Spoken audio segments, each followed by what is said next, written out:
Civic ভলেন্টিয়ারের মতন এবং temporary হোমগার্ডের মতন এবার নিয়োগ করা হচ্ছে সিভিক ভলেন্টিয়ার ড্রাইভার পোস্টে। যারা অ্যাপ্লাই করতে চাও সমস্ত ডকুমেন্ট দিয়ে তোমাদের অ্যাপ্লিকেশন করতে হবে। হাউ টু অ্যাপ্লাই প্রথমে আমরা নিয়ে চলে যাব যে কিভাবে অ্যাপ্লিকেশন করতে হবে, কি কি ডকুমেন্ট দিতে হবে। আইডেন্টি প্রুফের জন্য যে সমস্ত ডকুমেন্ট তোমরা দিতে পারবে সেগুলো হলো, দেখতে পাচ্ছ, PAN card, passport, driving licence, voter card, bank passbook, ফটোগ্রাফের সাথে আধার কার্ড, ই আধার কার্ড, এই সমস্ত দিতে হবে পারবে আইডেন্টি প্রুফের জন্য। অ্যাড্রেস প্রুফের জন্য দিতে পারবে voter card, Aadhaar card, passport, driving licence, bank passbook, electric bill, telephone bill, এই সমস্ত দিতে পারবে। তারপরে বয়সের প্রুফের জন্য দিতে পারবে বার্থ সার্টিফিকেট, বা তোমাদের দিতে হবে এখানে অ্যাডমিট কার্ড, বা তোমরা দিতে পারবে এখানে আধার কার্ড। আধার কার্ড এখানে দিতে পারবে না। এবং 4 নম্বরে দেখতে পাচ্ছ একটি পাসপোর্ট সাইজের কালার ফটোকপি লাগবে আবেদন করার সময়, এবং সাথে শিক্ষাগত যোগ্যতা লাগবে আবেদন করার সময়। এই সমস্ত ডকুমেন্ট কিন্তু জেরক্সের সাথে সেলফ অ্যাটেস্টেড করতে হবে, নিজের সই করতে হবে। এবং যখন যেদিন হবে ইন্টারভিউ সেই সময় কিন্তু সমস্ত ডকুমেন্ট নিয়ে যেতে হবে অরিজিনাল। এবার এখানে আমরা দেখে নেব যে আবেদন করার সময় যেই এটা দরকার রয়েছে সেটা এখানে দেখতে পাচ্ছ।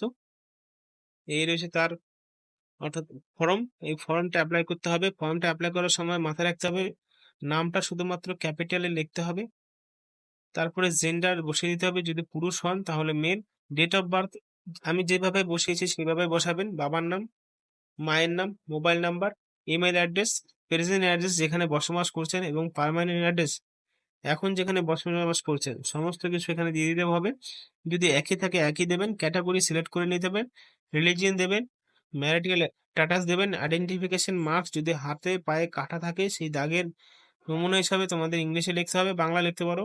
Voter ID card, Aadhaar card এবং এডুকেশন কোয়ালিফিকেশন দিতে গেলে তোমাদের সমস্ত ফটোকপি সার্টিফিকেট দিতে হবে। যে সমস্ত দেবে তোমাদের সমস্ত কিন্তু সার্টিফিকেট বা তার প্রুফ হিসাবে সেই সার্টিফিকেট বা কাগজ দেখাতে হবে।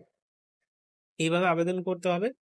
এবার দেখো এখানে যে পোস্ট নিয়োগ করা হচ্ছে, সাউথ ডিভিশন কলকাতা পুলিশ থেকে নিয়োগ করা হচ্ছে 85টি পোস্টে। এবং তোমাদের বলা হয়েছে যে এই পোস্টের জন্য তোমাদের এই অ্যাড্রেসে জমা দিতে হবে সমস্ত কিছু। এবং শুধুমাত্র অষ্টম শ্রেণী পাশে আবেদন করতে পারবে। অষ্টম শ্রেণী পাশে আবেদন করতে পারবে, যেখানে 20 বছরের মধ্যে হতে হবে এবং 20 বছর থেকে শুরু হতে হবে বয়স। 1 জানুয়ারি 2024-এর মধ্যে অষ্টম শ্রেণী পাশে আবেদন করতে পারবে। এবং যে সমস্ত ছেলেরা এনসিসি বা NCC cadet, boys scout, NCC guard, এই সমস্ত বা সিভিল ডিফেন্স ভলেন্টিয়ার, এই সমস্ত বিষয়ে যদি যারা অভিজ্ঞতা বা কাজ করেছো তাদের জন্য আরো ভালো রয়েছে। প্রসেস টেকনিক্যাল স্কিলস সার্চ এ ড্রাইভিং, টেকনিক্যাল কম্পিউটার স্কিলস, এই সমস্ত বিষয় থাকলে আরো ভালো হয়। আর তোমাদের কিন্তু যারা অ্যাপ্লাই করবে তাদের কিন্তু ক্রিমিনাল রেকর্ড থাকবে না। সিলেকশন প্রসেস কিভাবে নেওয়া হবে এখানে বলা হয়েছে যে ওয়েবসাইটে দেওয়া হবে এবং ওয়েবসাইটের মাধ্যমেই নিয়োগ করা হবে। তার জন্য তোমাদের আপডেট দেওয়া হবে, ইন্টারভিউ ডেট, সমস্ত কিছু। এই যে আবেদন প্রক্রিয়াটি কিন্তু শেষ হয়ে গেছে অলরেডি, কিন্তু শেষ হওয়ার পরও এখানে ডাইরেক্টলি এখনো রিক্রুটমেন্ট বাকি রয়েছে। তার জন্য তারা সময়সীমা এক্সটেন্ড করে দেওয়া আছে, কিন্তু কবে থেকে শেষ হবে সেই বিষয়ে কিন্তু বলা হয়নি। তোমাদের শুধুমাত্র ড্রপ বক্সে ফেলতে হবে application for the civic volunteer পোস্টে নিয়োগ করা হচ্ছে সমস্ত কিছু। যদি ভিডিও ভালো লাগে সাবস্ক্রাইব করবে চ্যানেলটিকে এবং পাশে থাকা বেল আইকনে প্রেস করে দেবে। ধন্যবাদ।